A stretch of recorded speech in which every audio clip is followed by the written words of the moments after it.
Welcome to Cool Guys Who Sit at Home. Today we are going to be painting the Awakened Wyldwoods for the Sylvanith army. There are 3 trees in this set. We are just going to be painting 1.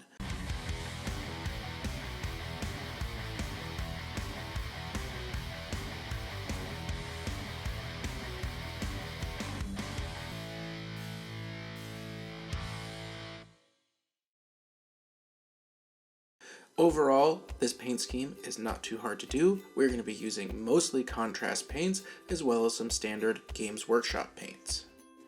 For a full list of all the paints and brushes and tools that I've used, please check out the notes below. We are going to start by priming our model Wraith Bone from Citadel Color with the spray paint.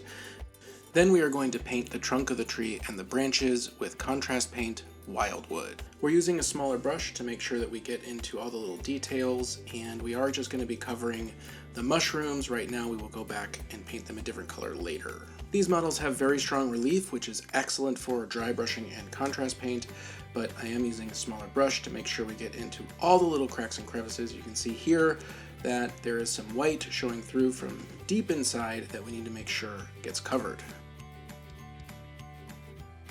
Getting to all the branches on this model can be a little bit tricky. If you want to leave some of the branches and leaves off, paint them separately or attach them later, you're welcome to do so. I did not do that. I just kind of finagled my brush around and was able to get to them all. You do have to be careful because the contrast paint that we are going to use for the leaves will not cover the contrast paint that we are using on the trunk. You will have to cover it up with primer. We are going to be painting the leaves 3 different colors using contrast paints: Iyanden Yellow, Gryph-Hound Orange, and Magos Purple. Using the same small brush that we applied the Sylvanith Brown onto the trunk, we are going to be applying our yellow.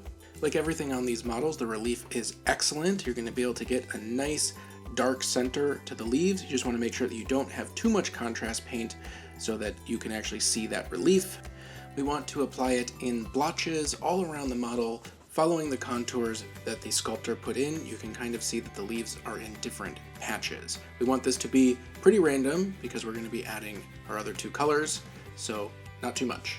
Once your model looks about like this, go ahead and switch to your next color, Magos Purple, and begin to blot it around again. You really can't go wrong here. You just want to make sure that there are lots of different patches of color. And finally, Gryph-Hound Orange.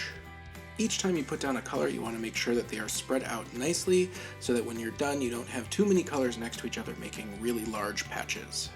The Gryph-Hound Orange does lay down thicker than the other 2 colors, so be careful not to overpaint. Once you finish your first go around with the 3 colors, we are going to circle back at least 2 times with each color. Right now we're going back to Magos Purple, and it's really important that you let the model dry and then look for areas that are still white. Sometimes the contrast paint just does not get down into those nooks and crannies, and you want to make sure you get those and you see them after it dries.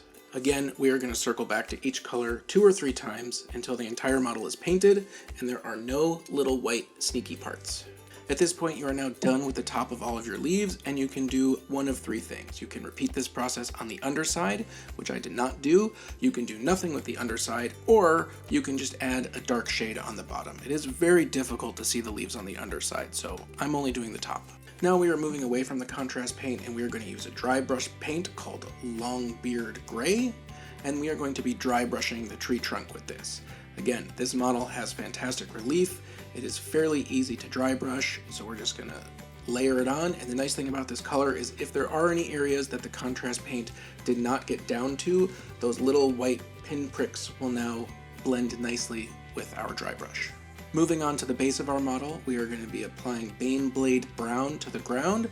Now we're going to be putting on snow and flock, so this part you don't have to be really careful with. You just want to make sure that you get this brown covering the entire ground and that you don't get too much on the rocks, the bones, or the wood. Just go around them. But if you do get a little bit on them, don't worry about it. It's going to be covered up in a little bit. We are going back to our contrast paint with Space Wolves Gray. We are going to be applying this on the rocks, the big rocks and the little rocks.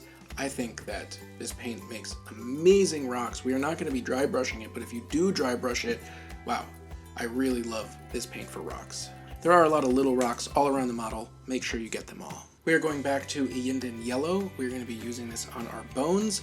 I know there's a paint called Bleached Bone, but I actually like making the bones a little bit more yellow. You can dry brush over this, which we're not going to do, and it gives it that old sun-yellowed rotting look. There are a lot of bones on this base. Make sure you hit them all, and if you go onto if you're a little bit sloppy with it, it's quite all right. Next, we're using Agarose Dunes, and we're going to be putting this on all of the chunks of wood that are on the ground. Once again, we're not worrying too much about being super clean. We're going to be putting flock and other things on it, so just make sure you get all of the pieces of wood covered. Lastly, we are using Temple Guard Blue to paint the mushrooms on the side of the tree, and I think that this is an extremely important color and extremely important contrast to the other paints that we've used. I would not skip this step. I think it really brings everything together. We're going to be washing these with a very old bottle of Asumen Blue. I would not recommend using an old bottle of Asumen Blue. I just still have it and I wanted to use it, but it was a bit thick. At this point, your model is completely painted and it is time to add our flock. We are using a fine yellow flock and we're going to be using some super glue to apply it. The yellow is going to go down in and around the rocks. We're not going to put it on top of things. It's going to be like it had fallen and sort of gotten onto the ground. And that's why we weren't too worried about our contrast paints leaking over onto the ground, because we're going to be covering it with this yellow. Nice heaping helping on there, and then just let it dry. Once you're done with that, if you'd like, you can add some snow to the top of your rocks. Otherwise, you are pretty much done with the model. Clap yourself on the back, feel proud, because it is pretty. And there you go, a relatively simple, mostly contrast painted Wyldwood that looks really, really stunning on the battlefield. I hope you'd enjoyed this tutorial. I hope you liked this model. Until next time, this has been Aaron from the Cool Guys Nation.